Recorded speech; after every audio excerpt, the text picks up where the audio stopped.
Viewers and subscribers, so welcome back again. This is BVI Channel 1, where we tell you undiluted truth. This video is dedicated to all Igbos in Nigeria or anywhere you reside around the world. But I'm going to address this not in Igbo language, because I want every Dick and Harry, I want everyone in Nigeria and beyond to know the plight of Ndi Igbo in Nigeria as we speak. And I want to say this to my people. We have been crying of marginalization, intimidation, harassment, oppression, and everything you can think about in Nigeria, which is true. But I want to tell us that all of that wouldn't have happened or wouldn't have been the position of Ndi Igbo in Nigeria if we are united. Is it not yesterday that Nnamdi Kanu went to court? And his case is still being prohibited by the federal government. But I'm so glad to come across the post from Ejimako Nnamdi Kanu's lawyer about the position of Uwazurike to join the mega protest for the release of Nnamdi Kanu. Okay, guys, let us take a quick look at Aloy Ejimako's post on X, that is Nnamdi Kanu's legal counsel.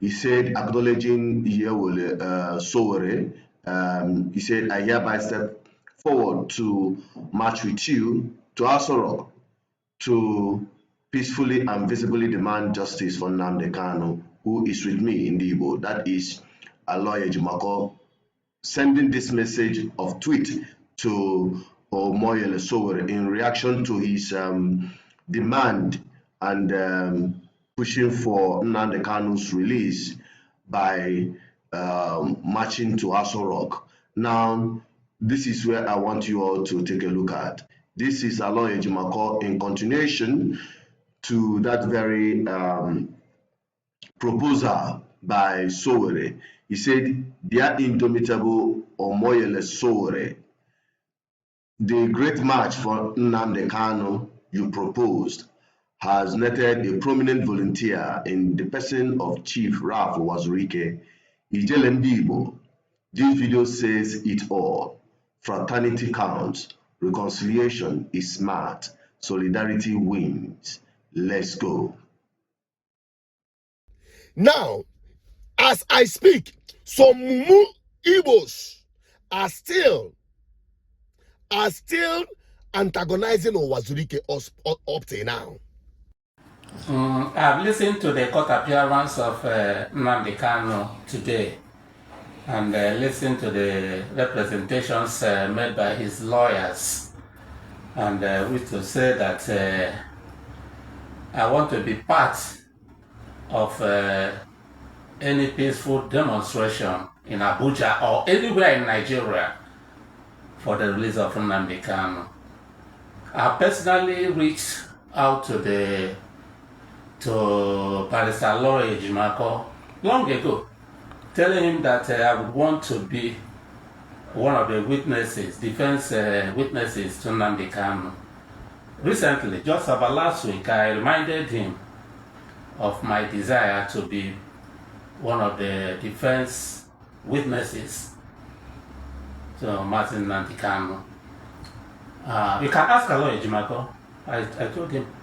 So, for this new development, I want to be part of it. I am ready to go to Abuja or any part of Nigeria where such demonstrations will take place. I will be part of it, provided it is anchored on non-violence, peaceful protests. I will be there, and I mean it. I will personally be there. This is not all about Nnamdi Kanu. This is about Ndi Igbo. If anybody thinks that Nnamdi Kanu is being humiliated today, no. It's Ndi Igbo that are being humiliated. It's not about Nnamdi Kanu. There's nothing like terrorism, this and that. Nothing like that. When my men were being killed in the streets of Southeast, were they terrorists? What did they do? When Nnamdi Kanu, when Ojukwu was declared to be arrested by DSS simply because he said he supported Uwazurike.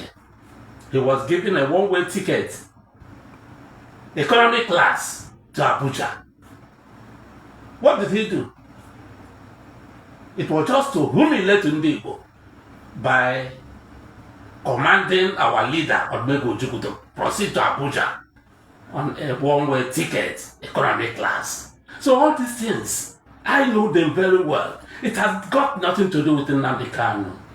It has to do with Ndi Igbo. To tell us that we don't matter in Nigeria and that we could be treated anyhow. If you talk of terrorism charge or whatever, how can you be negotiating with terrorists from another tribe, one tribe, and keeping into prison terrorists from another tribe? Here's the justice. So it has nothing to do with Nnamdi Kanu. It has to do with the injustice rooted in Nigeria against Ndi Igbo. That is why I will be there. That's why I will be there. It could be anybody else. It could be anybody else. It has nothing to do with Nnamdi Kanu, terrorism, blah, blah, blah. Nothing. It has everything to do with Ndi Igbo. The situation of Ndi Igbo in Nigeria, the humiliation of Ndi Igbo in Nigeria, and everybody is affected. We have to do this because of the future of our children. I will be there. You know, for some time, I decided to keep a distance and be looking at my people, watching them. Let them get us Biafra with their mentality we've witnessed this recent past. And you've seen how not only that we are being oppressed, marginalized in Nigeria, but we have by ourselves rendered our homeland desolate. My subsequent videos will continue to add, highlight on that. My people, we are our own problem and we must take responsibility. It begins with uniting Ndi Igbo. There is no two ways about it. No.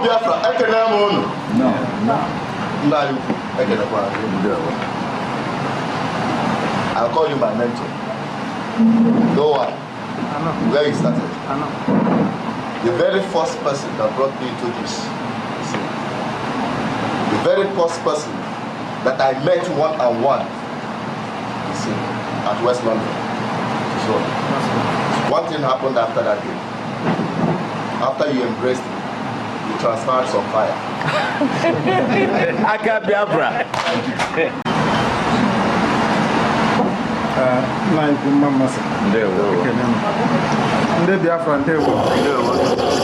Biafra kwenu. Yeah. Biafra kwenu. Yeah. Biafra kwezunu. Ademma Biafra.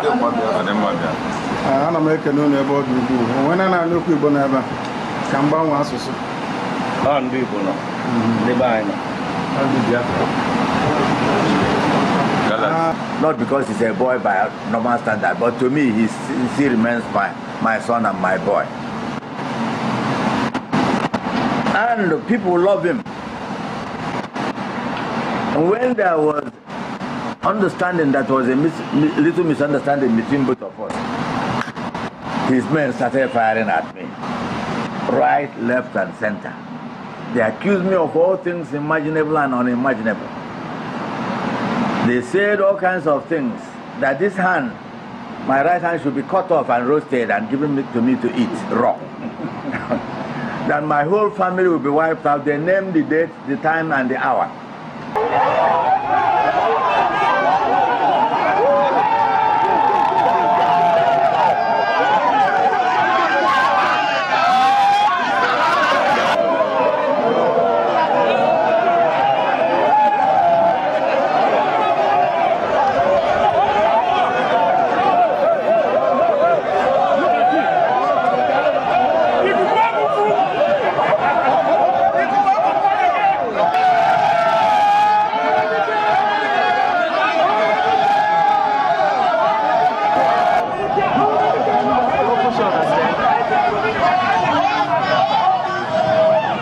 bigger one. Okay, this guy.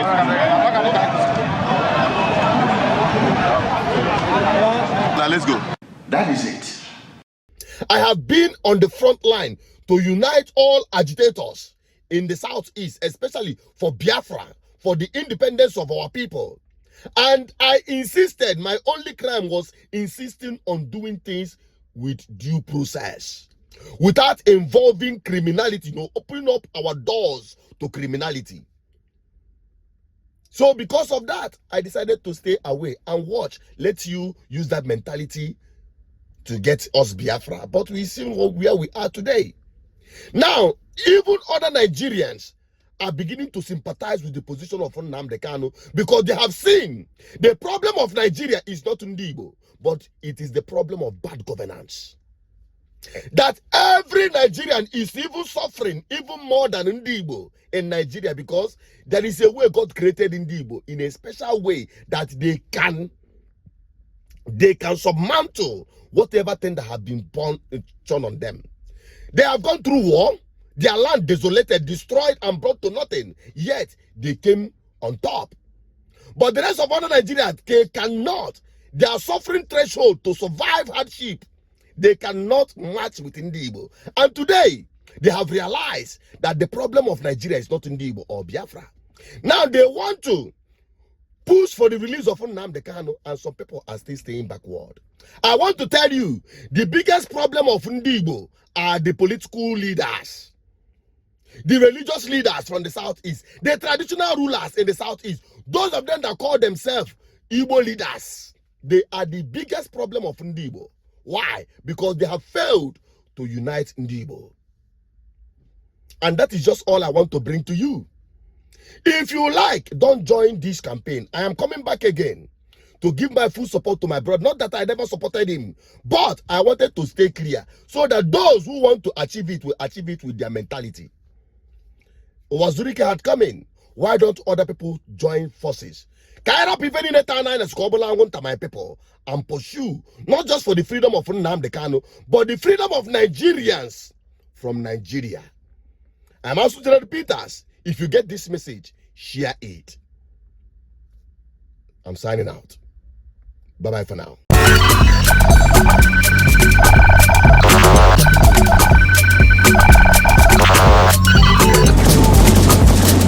GGN, uniting the people for good governance.